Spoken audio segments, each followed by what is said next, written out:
आज की वीडियो में हम डिफरेंशियल कैलकुलस की प्रॉब्लम ले रहे हैं। आज का फर्स्ट क्वेश्चन है question number 1। Let f x be differentiable function at x equal to a with f dash a equal to 2 and f a equal to 4, then limit extending to A x F A minus A F x upon x minus a equals. ये चार option दिए हुए हैं, इसमें हमें बताना होगा कि कौन सा ऑप्शन करेक्ट है। तो हम दी हुई लिमिट को लेकर चलते हैं। Limit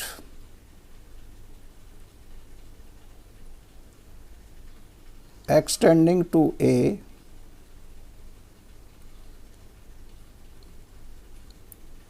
x F A minus A F x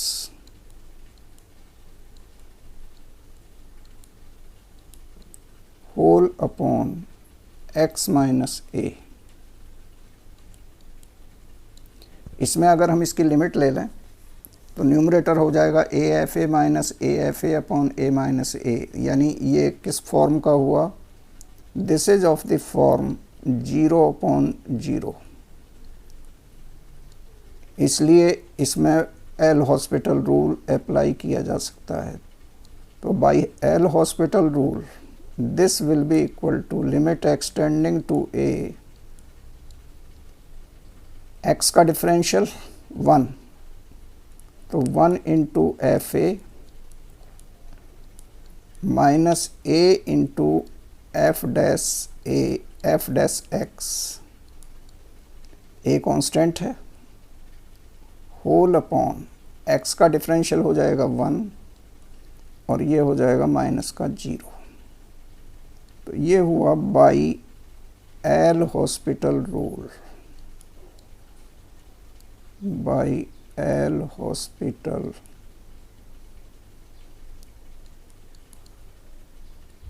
rule.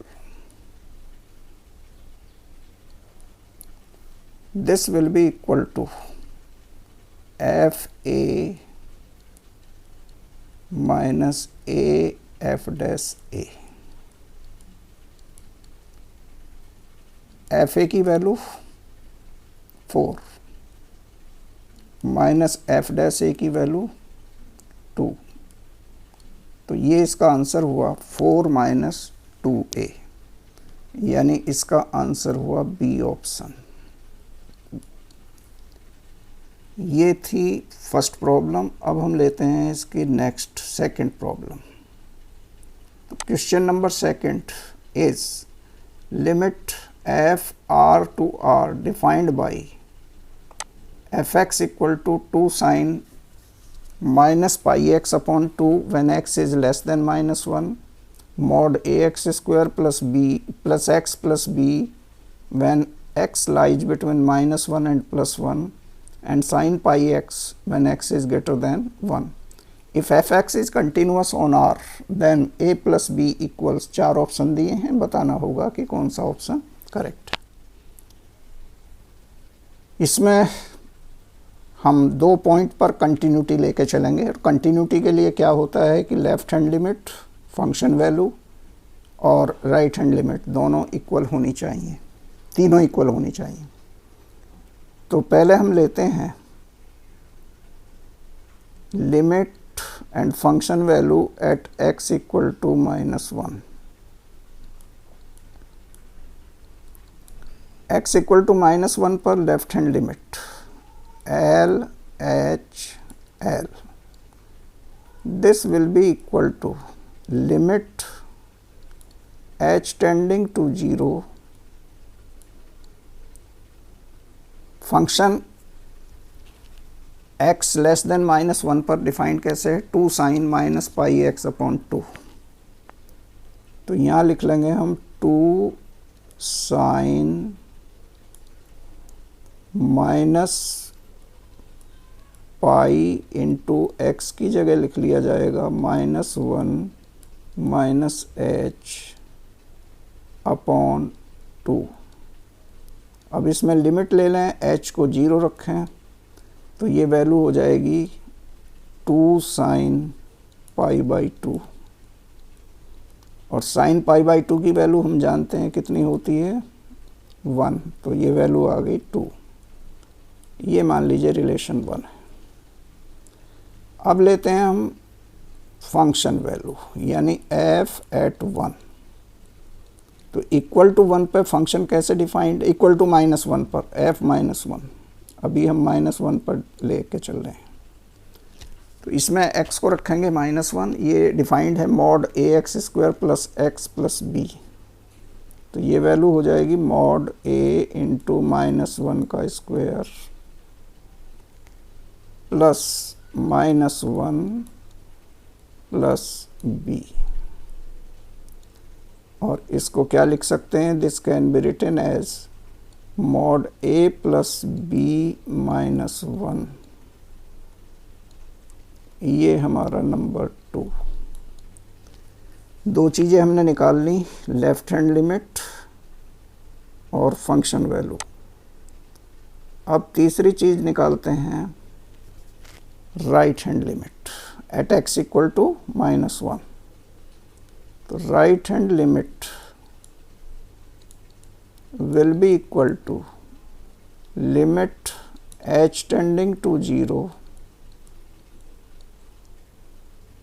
mod a into -1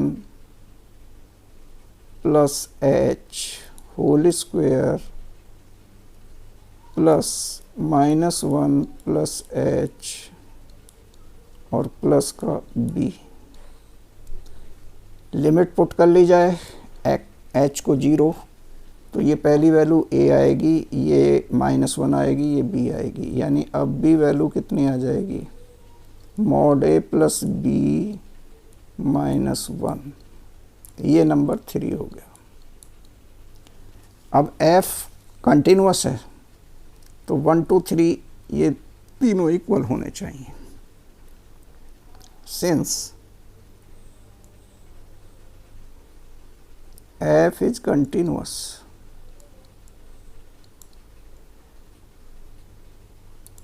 at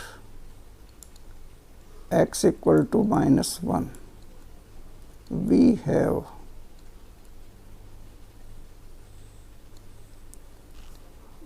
क्या होगा, तीनों इक्वल होने चाहिए 1 2 3।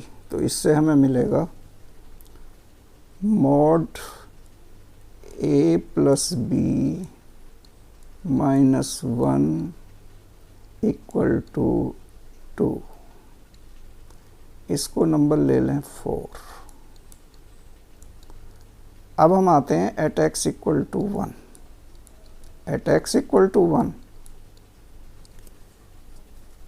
लेफ्ट हैंड लिमिट क्या होगी, left hand limit will be equal to limit h tending to 0 mod a into 1 minus h whole square plus 1 minus h plus b। लिमिट ले ली जाए तो ये वैल्यू कितनी आ जाएगी, this will be equal to mod a plus b plus 1। इसको नंबर दे लें 5। फंक्शन वैल्यू क्या होगी at x equal to 1, f1 will be equal to,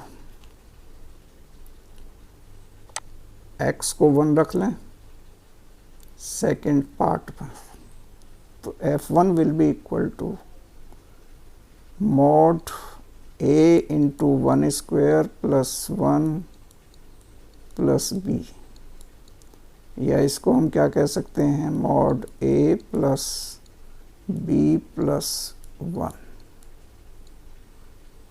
इसको नंबर दे लें 6। अब रह गया right hand limit. Right hand limit क्या होगी, this will be equal to limit h tending to 0 sine pi into 1 plus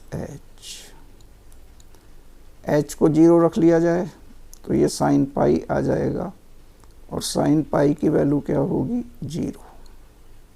इसको नंबर 7 दे लें। अब चूंकि फंक्शन x इक्वल टू 1 पर भी कंटिन्यूअस है, since f is continuous at x equal to 1,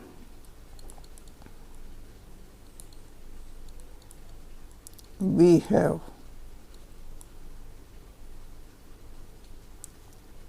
क्या मिलेगा, mod a plus b plus 1 equal to 0। इसको नंबर 8 ले लें। अब a और b में दो रिलेशन आए, एक 4 a प्लस बी माइनस 1 का मॉड 2 के बराबर, और एक mod a plus b plus 1 equal to 8। ये इक्वेशन 8 से दिया हुआ है। तो ये दोनों कब सेटिस्फाइड होंगी, from 4 and 8 we have, from 4 and 8 we have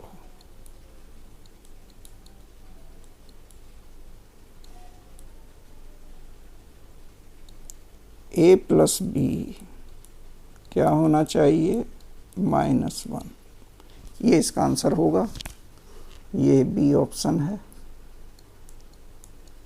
ये थी आज के वीडियो की दो प्रॉब्लम डिफरेंशियल कैलकुलस से रिलेटेड। वीडियो को लाइक और शेयर कीजिएगा, चैनल को सब्सक्राइब। Thank you.